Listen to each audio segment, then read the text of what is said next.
Hello, you wonderful people, and welcome to another episode of Not Too Comic Book. This being a show where I talk about TV shows that are adaptations of comic books. For today's episode, I'm going to talk about the season finale of Snowpiercer. A great episode. A lot of really interesting things went down in this episode, so let's break it down. First and foremost, obviously, we're literally picking up where the last episode left off. Obviously, the train's completely under the control of the rebels and everything, but obviously, it's still, once again, that bittersweet victory, because obviously, Andre has to tell, Miles that, Josie's gone, all that they've lost when it's come to all of this. And now even Melanie, obviously she's not necessarily 100% getting punished to a certain extent. Obviously the train's no longer in her control, but she's also still needed too because she made the engine. So obviously they need her to be one of the engineers again. So, but obviously it's not like this is in no shape or form did you ever think this was going to be super copacetic, because not everyone is on board. Andre's like, we're going to create a democracy again. Ruth, amongst everyone, is really reluctant about it because she's like, oh, this utopia you're going to build, it's never going to work out. Because for her, it's what needs to happen is order needs to happen. Because this is also there's 147 people that died, because even Ruth brings this up, because some of those people included Nolan, as well as some of, Audrey's people, some of, Andre's people. So, but it's kind of like a sacrifice. I think a thing that the show is all about is kind of also doing what you can, living with what you've had to do. It's never the easiest thing. And that was even something, Melanie was talking about at the beginning, the things he had to do to kind of survive. The choices you make have, again, think about everything that's led to this moment, the choices they've made that have led to this moment, choices she's made in all these years. So it's a thing of we have to kind of make a change going forward. And obviously, I think for her, there's at least some relief in, yes, you still have to carry the burden of everything that's ever happened, every choice you've ever made, all the people that you've killed or you've been responsible for. But it's there's got to be some relief from I don't have to carry this burden alone, because it's not just me. This isn't just my train. This isn't just first trainers, whatever. It's everyone's train, one train, together as one. So I just think that's an interesting element to it. And obviously, Andre's trying to set up, it's for now, things going to work like this until we can get, elective people, elected. Because they are trying to bring back more of a more of a democracy rather than an almost dictatorship. It's not even really a dictatorship. Kind of, yes, it was, because it's kind of like what Wilford said kind of went. So it kind of was more of a dictatorship. But nevertheless, so...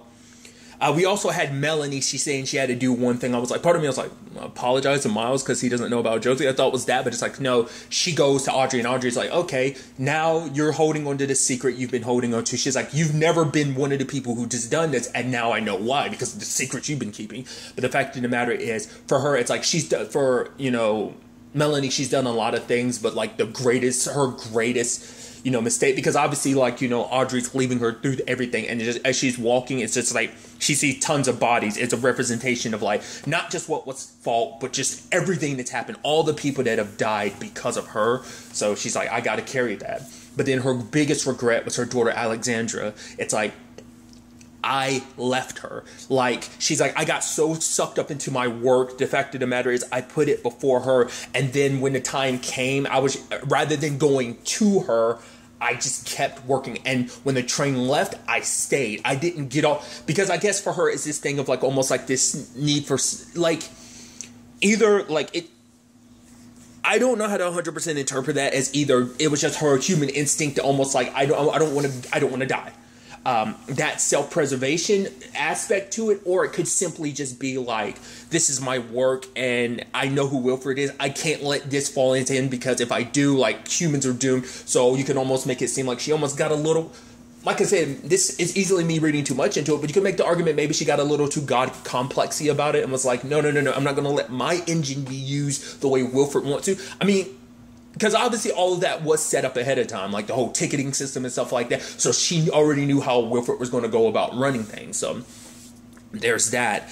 But it's just you left your daughter to die, rather than being with them. Because obviously, Andre kind of got that same thing from Zara about, we could have been with our families and died with them rather than kind of basically living in the tail, the whole rat hole situation that was, So it's and, you know, obviously for, you know, Melanie, you see her kind of break down, and it's just like, and that's, once again, that's what I like about it too. Like, that's what, and what I said, like, there's technically no heroes or villains. Everyone's human here, and humans have capacity for good and for evil. And I think they did a good job of making Melanie a very complex character, because they can show that she has been evil, but it's not. She's done what she's needed to do because she thought it was necessary. Now she's you know, once again, it's no longer on her to keep up this facade, so she doesn't need to be that mean. But then an argument could be that's deep inside of her somewhere. You know, it's like this apocalypse created that there, or amplify. The circumstances might have just amplified what was already there, or maybe this is the byproduct of who she's had to be for the past 7. It's a lot of, like, it's not just one single thing. It's many things stacked upon itself. It's a very layered, you know, situation, and she's a very layered character because of that, and I think it's just so fascinating.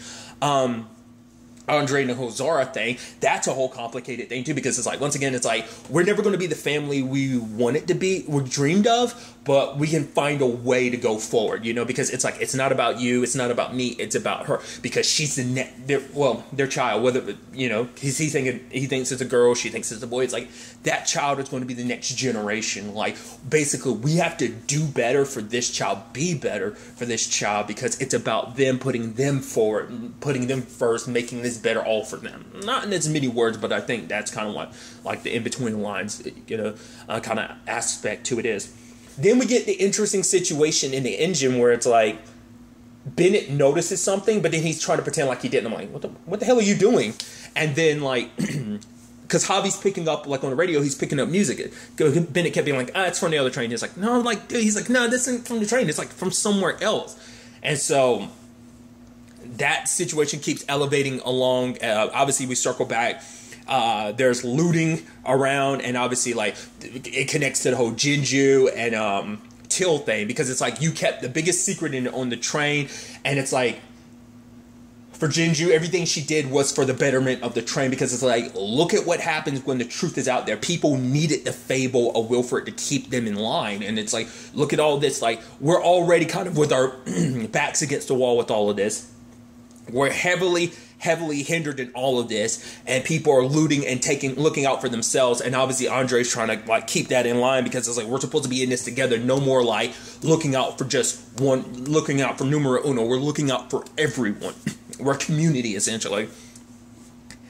And so obviously Bess and Jinju, you know, end up breaking up, because it's like, for her, it's like, she's putting forward her brothers and sisters who fought alongside of her, and Jinju's like, see, that's the one thing we can both agree on, putting the train first. It's just how you went about, you know. So and I thought that was interesting too. It's like, you know what they say about breakups on Snowpiercer, I'll see you around, you know. It's just kind of like, I mean, there's only so far you can go, you know. So I think that's kind of interesting. I also like too that they do specify it's like, no longer 1,001 cars long, now 994, so 147 people left to kind of die, and also 7 trains less. What's also interesting is Pike living it up. Once again, I just think it's so interesting just because of everything in The Walking Dead, and just for his character in this to be very similar. I think that's so interesting that he's kind of living it up.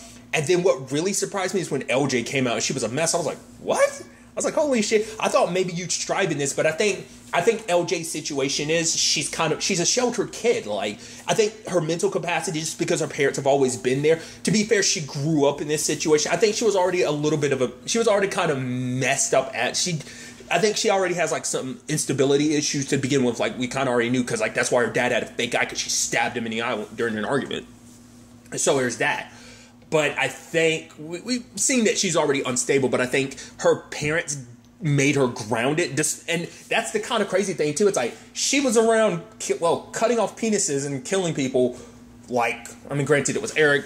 She kind of did torture and cutting off the penises and stuff, because even Terrence is like, oh, like, maybe you find other dicks you can slice off or whatever. But it's like, she was doing that, and that was with her parents around. Like, that's what I'm like, because that's what I even brought it up in the last review. It's like, I didn't know how she'd react to this. I thought she maybe celebrated. It's like, no, she fell apart. I was like, oh shit. Because she always seems like she's so, except for the trial, that's the one time on the point in the series where she just didn't seem like she was in control. She's like, this is ours, get out. Like, you don't have to, like, it's like, that's why I was like, holy shit. I think, once again, to a certain extent, it's like to a mental and maybe an emotional level, she is still kind of a bit of a kid herself. So I think, I don't know. And what was interesting, though, is that she and Oz found each other. I was like, now that's weird. He's like, don't worry. I'm the most hated person on the train. You're the most hated person on the train. I know you. And then, like, he's like, all right. She's like, all I have is this. And it's like, oh. He's like, I got some salt. So she's like, yeah, but how do we, break it? He's like, wait, you've never peeled an egg before? Even I was like, so that once again showed you kind of like the sheltered life she led. Because her parents like pampered her and spoiled her. So, but it's interesting. And then like Oz is there, kind of cracking an egg, and she's kind of laughing. I'm like, oh, I hope you don't think she's like moving him in position to be her new Eric, do you? Like that could easily be the thing. But also, I think that's also an interesting thing too. Like some of the most hated people on the train have kind of found each other, and I think that's interesting. And that's just that little window into that we got. But I'd be so curious, like, what the hell will that relationship turn into? Like, what kind of bond will be created from that? Like I said, is she going to have him wrapped around her fingers? Like, was it? Because that's the thing. Like, is it a ploy? It doesn't seem like a ploy. That seemed like legit. Like she broke down. So I'm like, I'm so curious what the hell that storyline would be. But now, obviously, as Mel gets back to the, train. Or to the engine, Javi brings it all up about, oh, there's something out there. And so they have to bring Andre forward, to let him know what was up. And it's like, wait, there's potential survivors out there? It's like, yeah, we have no idea. So it's like, all right, let's, because it's like, we could keep going, or we could slow down. And, for Andre, it's like, if there's potential survivors out there, because for so long, they've known that for these past 7 years, all these last 1,001 cars, this is all humanity was left. So it's like, there's potential other people out there. Let's go. And as they're trudging along, lo and behold, they're slowing down, it comes into view, it's another train. Now I'm going to go ahead and let some stuff out. I was spoiled on this. No one's fault but my own. I mean, to be fair, once again, this is based on a comic book. So, it's like, it's kind of one of those things of like, you're really getting spoiled. It's like, yes, because it's the first time I'm hearing this story. But it's still just kind of like the thing of like, oh, someone brought it up in conversation and just casually dropped this spoiler. I don't think they thought too much of it, so I immediately stopped watching what I was watching. This was like before the show. I think like only one episode had aired by then. Like, once again, it's a whole conversation in itself. So I kind of went into this knowing there was going to be another train. I thought that was going to be the stinger at the end of the episode. I didn't expect us to get there like, maybe like 20, 30 minutes into the episode. No, I'll tell you what, a little less than halfway in the episode, the whole train gets reversed. I'm like, oh, so there's still more story too. So that's good. Even though I knew that was coming, I still appreciate the fact that there was still more story afterwards too. So obviously Melanie's freaking out, and it's almost like Bennett. I was like, you knew. And then my main thought was, how long have you known? Melanie chews him out for it later on because she's like, you knew. How long did you know? And he was like, I saw on a map. So it's not like he knew. Because basically it turns out this other train was the prototype. And so, and I think that's the interesting thing. It's like, why in these past, I guess it took them, I mean, to be fair, who knows when they took off? Because it could have been years after, it could have been like a year or two, or at the very least, I mean, who knows like how long it, because obviously, they're here in Chicago again, kind of like almost like, an anniversary revolution. So it's like, who knows? It could have been months later. I'd assume like years later, but, I'd assume it probably had to be months later. So they're months behind maybe. But it took this long for them. It took them this long probably pushing the engine and everything to finally catch up. I mean, to be fair, they've had their issues over the course of the season. So they've had to slow down and just had to accumulate for certain things. So all of that probably built up enough like stuff for them to slow down for the other, Big Alice as they call her, to finally catch up, so. But for Bennett, it's the thing of like, that's a supply train. Like, yes, like Snowpiercer, like, once again, the engine might be internal and stuff like that, but the parts aren't. Like, the energy source might be, internal, but the parts, Snowpiercer won't last forever. Like, that was, once again, that's why the drawers were a thing in the first place, because Snowpiercer wasn't going to last forever, and they needed to have an alternative. Granted, that alternative isn't that great right now, So, when it's all said and done, though, Bennett's like, there's supplies on that other train, but for, for Melanie, it's like, you made that decision unilaterally. Like, we could have made that decision together, at least talked about it, but you knew and you said nothing, especially knowing how Wilford's going to run things. Like, she's like, I won't let this train fall to that man again, you know? So, especially because, like, that train, like, ends up, like, they couldn't, I guess, generate enough speed to kind of get away, because their train is probably, it's little banged up over all the years and everything they've gone through over the course of the season. So they were able to catch it. Big Alice was able to catch up and also, like, connect with Snowpiercer, and is trying to hack into, like, their systems and take complete control. So Javi's left up front, kind of taking care of things, trying to keep, you know, everything from Wilford's control. But Melanie was just kind of like, she cut a piece of the suit that so because she wasn't about to trust Bennett out there with her, she'd rather do it by herself. And she said, I would basically, she, like, even if I'm gone, you're gonna be here to keep this train from Wilford. So, like, she knows, like, even if I go out there and something happens and I end up dying, that's on me. But even if I'm going, I'm wanting to make sure that this train does not fall into that man's hands. So there's a whole complicated nature to that whole situation. And so, obviously, it comes down to a thing of, like, I love Andre coming to get Pike. It's like, I need everybody because we need to arm up, because everyone's divided on this subject, too. Because the moment Ruth saw this, she lit up, because, like, her and Melanie had their whole conversation about everything. And,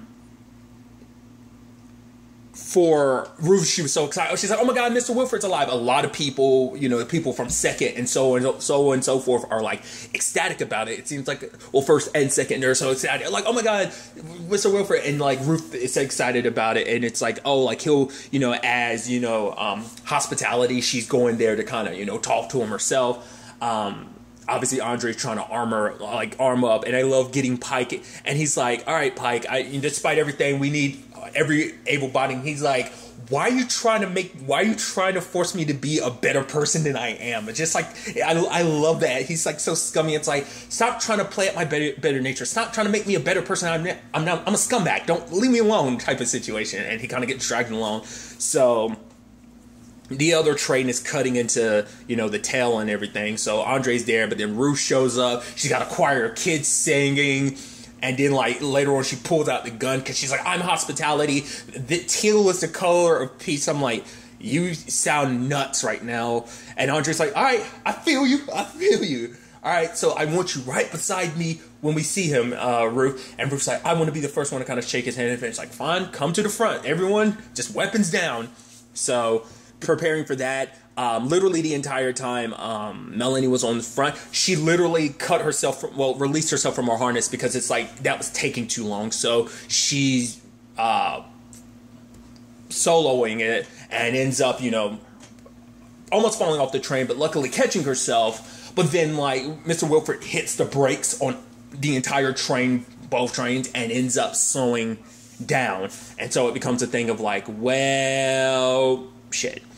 Melanie ends up falling off the train. I was like, oh shit. But then I was like, no, wait, it's okay, because the train is literally braking, so she should be okay. It's not like she's going to get left behind. But obviously, as the doors open, a young woman steps forward and is like, okay, who are you? And she's like, basically, Mr. Wilford sent her kind of almost as a representative. It's like, if you don't surrender peacefully, you have like 13 minutes before you freeze to death. So surrender peacefully. And then it's like, and, you know, Ruth is like, hi, I'm hospitality, yada, yada, yada. And she's like, where's Melanie? Is Melanie still alive? And it's like, yeah, who are you? And she's like, I'm Alexandra Cavill. And it's like, Cavill. And it's like, oh, your daughter. I was like, now that's interesting. Now the question then becomes like, oh, is her daughter pissed at her? Like, you left me behind, Mom? But it seemed more so than anything, I want to see my mom. Like, I'm sure you've had 7 years to kind of, she's a little older now, so it's like that resentment, does it still, it's so interesting, because just when she kind of had to say goodbye to her daughter with Audrey, her daughter pops up. And it's almost interesting that, lo and behold, your daughter would be on the train that Wilford's on. Not unless someone else took up the train, that becomes a question. But it's like, no, because it sounds like it is straight up Wilford, and so the thing is, like, how's that going to play out? Because who knows what these past 7... Because even she was kind of getting at that. Like, we don't know what kind of diseases are on that train, what they have ready, what they're willing to do. Because we don't even ourselves get a peek at the train. So it's like, we don't know what the insides are like. We don't know what the future might... Because you just don't know. Because, like, Wilford is already bad enough. Potentially almost getting killed by Melanie probably makes him even more bitter. I mean, who knows? Like, when her daughter's there, but it could just be that, oh, she's here for leverage. It could be a thing of like, oh, we're going to track down your mom. And it's like, oh, yeah, like, you wouldn't want anything to happen to your daughter.